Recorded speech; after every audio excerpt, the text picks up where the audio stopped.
This woman is Fiona Broadfoot. Broadfoot and broad everything else. Fiona is a former prostitute.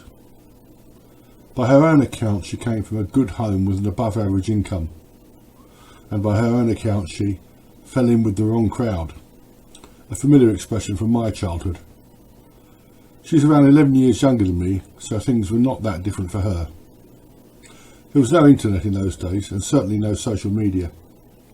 But kids were not that different in the 70s from what they were in the 60s. I have put a link to her October 1998 interview with her local press at the bottom of the page. Therein she says that not only did she fall in with the wrong crowd, but she fell into prostitution. In other words, she had no choice. Let me make two things clear before we go any further. Prostitution may be the world's oldest profession, but it remains one of the least desirable. Certainly women, especially young women, teenagers, should be given every opportunity to escape from it. Broadfoot did escape from it, and she should be given credit for that. She should also be given credit for discouraging others from following in her footsteps. But, and this is a big but, every statement she makes is exculpatory. Not once in any of her pronouncements has she ever acknowledged culpability for her actions. The closest she comes to that is her aforementioned pronouncement that she fell in with the wrong crowd, and even that is shifting the blame. Here she is talking in Rome on November 20th, 2018. The woman sitting two places to her right is Julie Bindel. I put links to Bindel's activities at the bottom of the page. My occupational hazards daily were rape. I suffered beatings every day. I earned my pimp about £200 a day, and I never even expected him to give me any money. Broadfoot says that on the streets she would have sex with at least 10 men a day, and she says her clients were the ones who were dirty. What was that Elton John said?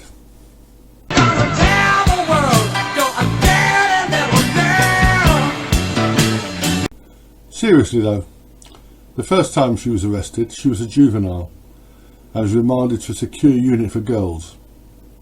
Here she is again. I was remanded in a lock-up unit for girls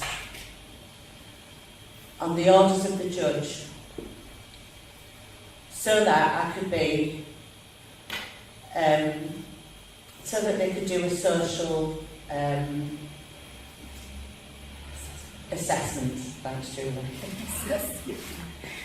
I'm speaking slowly. They gave me head lice cream for my hair. They gave me scabies cream for my body. And they gave me an internal examination to see if I was diseased.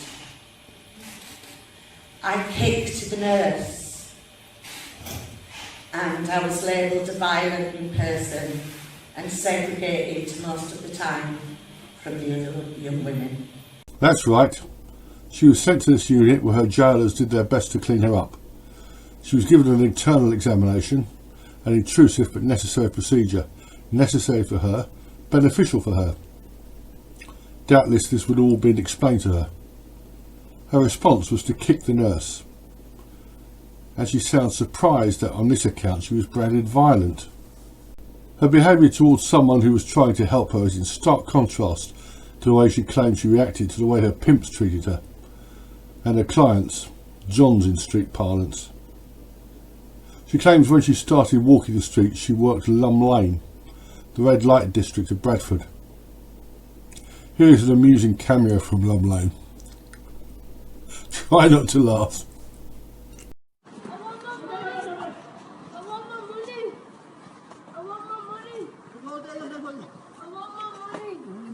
£20, bro. What's Bob, It was just gone. It just come in my mouth, right? And he knows he shouldn't do. Did you suck him off? Yeah, I did, and he gave me sex. He's making me 20 quid. And he gave me £2. Don't you fucking ever at me! Obviously this is a pathetic, sad young woman, probably a drug addict, but she is more typical of her kind than Broadfoot would have you believe she was. Prostitutes are not little girls lost. They have agency, and some can be vicious. Broadfoot says she was inspired, if that is the right word, to quit prostitution after her cousin was murdered. Maureen Steppen was just 18 years old when she was found strangled to death with her own tights on June the 9th, 1995. She was murdered by George Naylor, who died in hospital on December 17, 2021, while serving a life sentence. In December 1985, he had strangled a prostitute named Deborah Kershaw, but was convicted only of manslaughter. After his release, he went on to rape a much older woman before the Steppen murder. He was tried for that murder twice and was clearly an extremely dangerous individual. Fiona Broadfoot would have you believe that all men who patronise prostitutes are cut from the same cloth, a claim that is just as baseless as the inference that all prostitutes are victims. Clearly they are not. By her own admission, after walking the streets, Broadfoot moved into massage parlours, brothels, and of course this wasn't her fault. She was trafficked again. Sex trafficking is the latest narrative of the anti-prostitution industry. I put a link to my article about the 4 narratives of prostitution below. Check out the cases discussed therein of Doreen Farquharson and especially the infamous Aileen Wuornos before you fall for the claim that all prostitutes are victims. In 2018, Broadfoot was at the High Court where she and 2 other women were fighting to have their convictions made non-disclosable to future employers. One of the biggest problems facing people who have even trivial criminal convictions is who wants to employ a thief, a burglar, or worse. In the United States, people, overwhelmingly but not exclusively men, who have been convicted of even fairly trivial sex offences, face a lifetime of stigmatisation and even homelessness.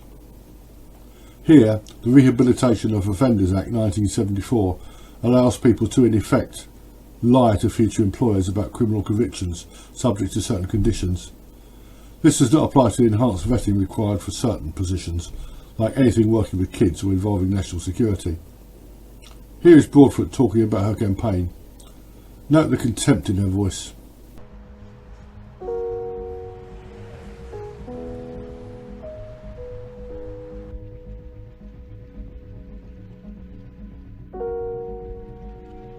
I was just another one of them girls, and then they dropped me back off at the pimp's address.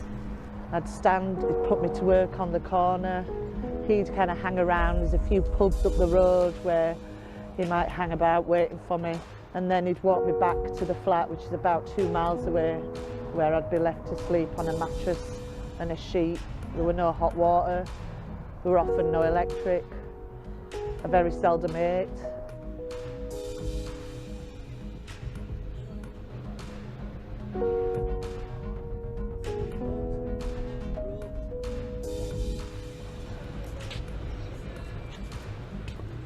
We need to be, socialising boys and young men into being responsible for their behaviour.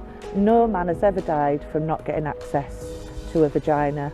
No man has head has ever blown off from not being able to have an orgasm. I'm not a prude and moralist. I just believe in decency.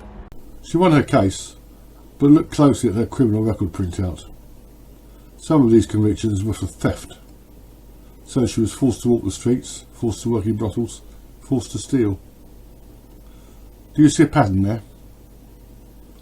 Women have no agency for their bad acts. Any time a woman does anything bad, a man made her do it. This is the first rule of feminism. The second rule of feminism is, if in doubt, refer to Rule 1.